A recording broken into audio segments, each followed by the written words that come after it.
Peace, Grand Rising, good morning, welcome. Thank you for joining me on day 14 of this 60-day journey to healing, transformation, and self-discovery. On this Saturday, I'm super excited. I'm happy. I'm delighted to be alive. I'm looking forward to accomplishing some things. Mama Dot has already laid out some chores for me. I don't know if I'll get to them, but I will try. And so I hope the week that just went by was great for you. I hope you had time to reflect. I hope you had time to breathe. And when I mean breathe, I mean deep breathing. Fill up your lungs and let it loose. 3 minutes in the morning of deep breathing will really invigorate you, and you'll be surprised at what that does for you. As a quick reminder, in about 2 hours, I will be on live on a Zoom for the members only. You could become a member at urbanx.nyc. But let's get to day 14 and the word of the day, the affirmation. The point we want to drive home is shame. Yep. We're going to deal with shame and what it means. And was it really shameful? Did you feel shame? What are the consequences of that shame? Did you project that shame onto others? How did that shame shape things for you from that point forward? What caused the shame? Who caused the shame? Was it self-inflicted? All of those kind of things when we deal with shame, all right? Shame whispers that you are unworthy. Healing says you always were enough, all right? So keep that in mind. Shame whispers that you are unworthy, yet healing says you are always enough. You are always enough. Describe your relationship with shame. Where did it begin? And then, as the hero's note, you want to, as the affirmation, I release shame. I reclaim my worth. Sometimes it's the partner sitting next to you or laying next to you that is always projecting shame or shining light on shame, causing shame, trying to make you feel shame about certain things. And so it's something to talk about. What messages or experience taught you to feel not enough? All right? What messages or experiences taught you to feel not enough? How does shame show up in your body and behaviors today? Body shaming.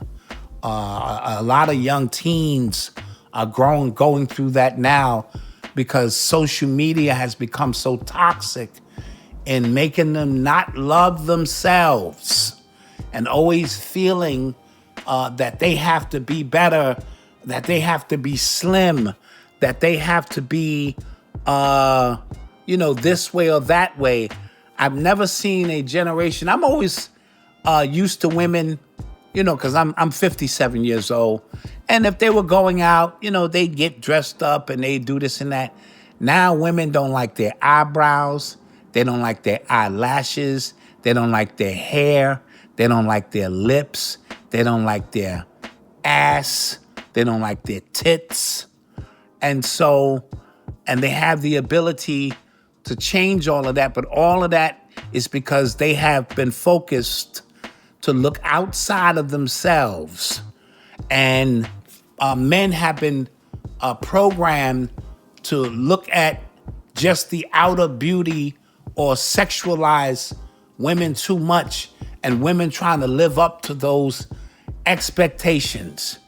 And so we're in a unique time where shame is at an all-time high. Every time these women look in a magazine, they're told subconsciously that they're not good enough. And that's a problem. How does shame, what would your life look like without shame's voice? Is there a positive voice in your head that says, this is who I am? And while I may not be the best that I want to be at this time, this is who I am. I'm working toward it. Allow me grace. Is that a strong voice in you that say, girl, you fine? You know what I mean? You got to worry about all of that stuff. If there's somebody you meet, you want them to meet you in your truest essence anyway. But I don't want to meet your representative and then have to meet you 6 months later. We know better than that. And right? But with all the programming going on in society and Instagram models and all of this other stuff, you'll find yourself in one of those weird predicaments as a woman, and men too. Men too, feel shame about how much money they're making, and you can't date me unless you're making $300,000, and you take me here and there. And hardworking men who've worked all of their lives can feel shame. You know what I mean? And so it's important that we really address that. All right. Shame grows in secrecy, but dissolves in light. Speaking your truth is not weakness. It's how you reclaim your worth. Right? And so that's how we, begin to address that. Shame is one of the quietest prisons, right? So that's a prison, again, self-inflicted prison, right? In your mind, how do people see me? I'm not good enough. And shame will be knocking on the door like, I'm here, let me in, let me occupy this space with you. Let me occupy this, and so you can fester in this shame. And we want to shake that off. It tells us not just that we did something wrong, but that we are something wrong. All right? So difference between doing and are. And so, not only did you do something wrong, you are wrong. And we never want to feel that we're wrong or that we are something wrong. We're a blessing like everyone else. And we're in our own hero's journey or on our own hero's journey to better ourselves from the inside out. That's not the outside in. It doesn't work that way. It's the inside out. When I feel good inside, it shows on the outside of who I am. You know what I mean? Think back. Where did shame first find you? A mistake, a comment, a moment when someone made you feel too much or not enough? Notice how shame speaks. Whose voice does it borrow? Right? Is it coming from you? Is it coming from a loved one? Is it magnified by a parent? Right? Today's work is not to fight shame, but to bring light to it. Because shame cannot survive exposure. Right? So we want to shed light on that shame and put it under this magnifying glass and put it under this spotlight, shine the light on it and see if it can hold up, or is it just a figment of our imagination? Or is it a figment of someone else's execution to try to keep us below them? You get people who'll shame you because they know you a bright light, a bright shining star, and it blinds them. So the only thing they can do is an attempt to shame you so that they can feel better about themselves. All right? Look to the left of you. Look to the right of you. Start paying attention to those who only have shameful things to say or shameful things to bring up. Or, they never are enforcing something positive. They're never helping you get over the shame you may feel about something you did. Because you did that doesn't mean that's who you are. We've all had shameful moments and we go, I could have did without that. But that's not who I am. It was a moment of something that I was going through that I like to leave, in that space. Write about the moment shame was born and then speak truth back to it. I am human. I am learning. I am still worthy. I'm going to say that again. I am human. I am learning. I am still worthy. And that goes back to grace, right? This is how shame loses its grip. All right. And then some encouraging words at the end of this piece that I wrote down. You don't have to earn worthiness. It's your birthright. Let light touch the places that shame kept hidden. Let light touch the places that shame kept hidden, right?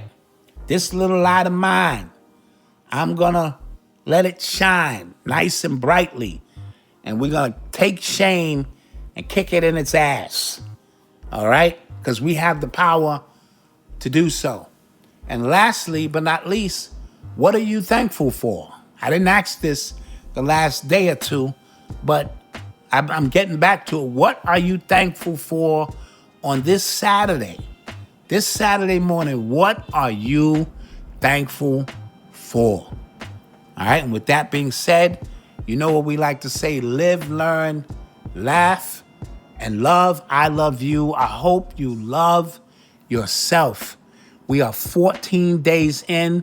I want you to pat yourself on the back because I know if you are following these steps correctly and if you are, really taking time to go on this deep dive, that you are at least taking the pieces. They might not be put together as a puzzle yet, but now you have spread a few pieces of the puzzle on this table of life.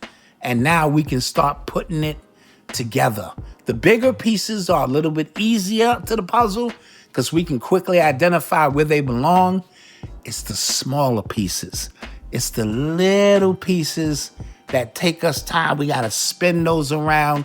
We got to view those from multiple angles before we go, okay, I get it. I know where this piece goes. So with that being said, like I said, I love you and I can't wait to build with you tomorrow. Peace.